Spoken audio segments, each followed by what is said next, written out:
आप भगवान अग्निदेव के श्रीमुख से कलश पूजन महिमा और उसके जल की महिमा आप सुन रहे थे। पूजा के कलश के जल में आम्र पत्ता या कुसा डालकर उसका जो प्रोक्षण किया जाता है उसकी महिमा आप सुन रहे थे। यह संवाद महात्मा पुष्कर और प्रभु राम जी के बीच में चल रहा है। अग्नि देवता गुरुदेव वशिष्ठ को और सूत जी महाराज शौनक ऋषियों को ये कथा सुना रहे हैं। आगे राम जी ने पूछा था, ये रावण के उद्धार के तत्पश्चात की कथा है जो राम जी ने महात्मा पुष्कर से पूछी है। पूछा, एक राजा को क्या करना चाहिए कि वो ठीक से अपनी प्रजा को खुश करता हुआ अपने राष्ट्र को बचा सके, चला सके।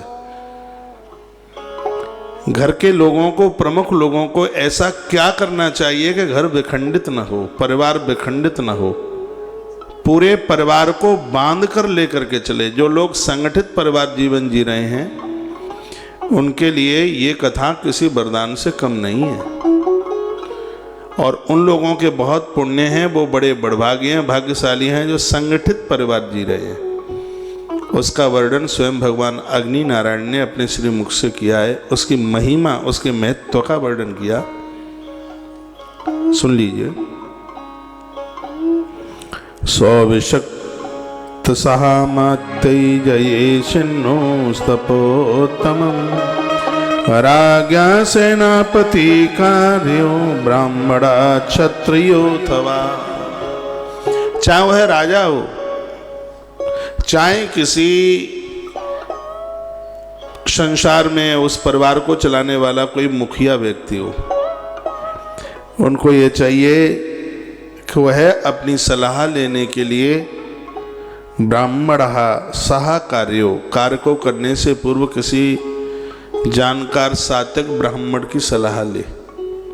काम तो उसे ही करना है, लेकिन वो सलाह जरूर ले। कुलीनो नीति शास्त्रज्ञ प्रतिहारस्य नीतिवत, जिसको शास्त्र का ज्ञान हो, जो सजग रहे, समझदार है, ऐसे ब्राह्मण का साथ करके उनसे सलाह लेकर के जो अपने कदम आगे बढ़ता है, अपने कार्य को आरंभ करता है, तो उसका घर परिवार कभी छिन्न भिन्न नहीं होता, उसका राष्ट्र कभी छिन्न भिन्न नहीं होता। क्या सुंदर बात कही है। जिस घर की देवियों ने संग दिया है परिवार का, वह परिवार बहुत ऊपर चला गया, ये अग्निदेव कहते हैं।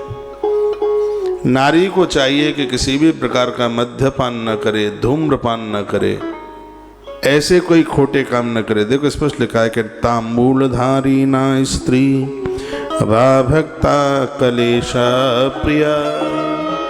जिस घर की स्त्रियां तांबूल है, नशा करती हैं, घर में कलह करती हैं, झगड़ा करती हैं, वो वंश शायद समाप्त हो जाता है। वहाँ कुछ बचता ही नहीं। आजकल तो देवियां भी गुटखा, बीड़ी, सिगरेट, तम्बाकू, वो भी नाक में धुआं निकालती हैं। 2006 में ये हमने विदेश में देखा था, लेकिन वह धीरे धीरे कल्चर इस देश में आ गया। घर में ना पीती हों, लेकिन बाहर जाएंगी घूमने के लिए तो देखो चकाचक, क्या जीन्स का पैंट, धुआं नाक में से ही निकल रहा होगा। अब रोज रोज नहीं पिया जाता, जब घूमने के लिए जाते हैं। ये सिगरेट पी करके तुम बड़े नहीं हो जाओगे, तुम्हारे पूर्वज रोते होंगे ऊपर देख देख करके। यहाँ तक लिखा है कि तांबूलधारी ना स्त्री, आपका बेटा कुंवारा रह जाए लेकिन पान खाने वाली स्त्री के साथ अपने बच्चों का विवाह मत करना। ये ग्रंथ की बात बहुत मानने के लायक है। नशा करने वाली स्त्री, शराब पीने वाली स्त्री, कलेश करने वाली स्त्री के साथ अपने बच्चों का विवाह न करना, घर का पनिया ढार कर देगी। और जिनको आप अपनी बेटी दे रहे हैं उस जामाता को भी देखें, आज नस्लों की कमी नहीं है। देश बर्बाद हुआ जा रहा है इस नशा से। जिस राजा की प्रजा में नशा फैलेगा, अग्निदेव कहते हैं वो राजा ही नष्ट हो जाएगा, राष्ट्र समाप्त हो जाएगा। ये तो राष्ट्र को समझ लेना चाहिए कि और कुछ उपाय किए जाएं, शराब को बढ़ावा ना दिया जाए। ये स्वयं भगवान के शब्द हैं। प्रजा मरेगी बीमारी से, और वह राजा ठीक नहीं है जिसकी प्रजा भूख से समाप्त हो, बीमारी से समाप्त हो, अकाल दुकाल से समाप्त हो। ये बिल्कुल भी ठीक नहीं है। इसलिए घर चलाने वाले व्यक्ति को, प्रमुख व्यक्ति को, राष्ट्र चलाने वाले राजा को इस बात का बहुत ज़्यादा ध्यान देना चाहिए कि उसके घर में लोग नशीले ना हो रहे हों, उसके राष्ट्र में लोग नशीले ना हो रहे हों। बात आ रही है समझ में?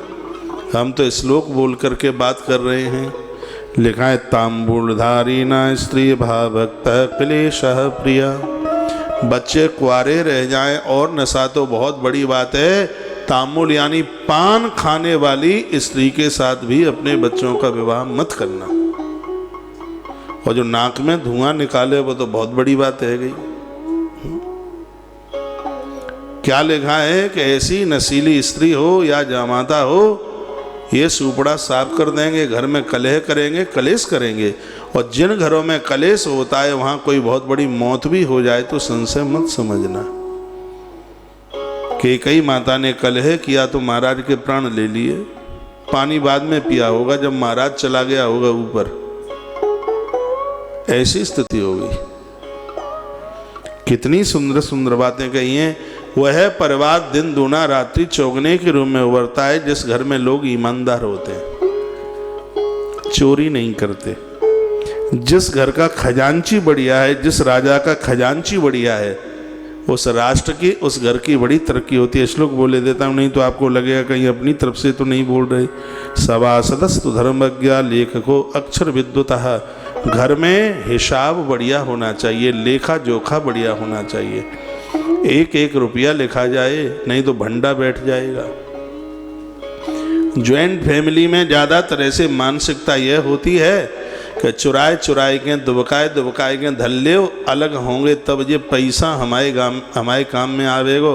लेकिन चोरी को धन मोरी में ही जागो, कोई बचाए ना पावेगो। चोरी का पैसा मोरी में जाएगा। नानी का, पानी का, बेईमानी का, ये सब टिकते थोड़ी है भैया। ईमानदार बनना 108 मनके की माला में दमकते हुए हीरे की तरह है। जो ईश्वर आज दे रहा है वो तब भी देगा।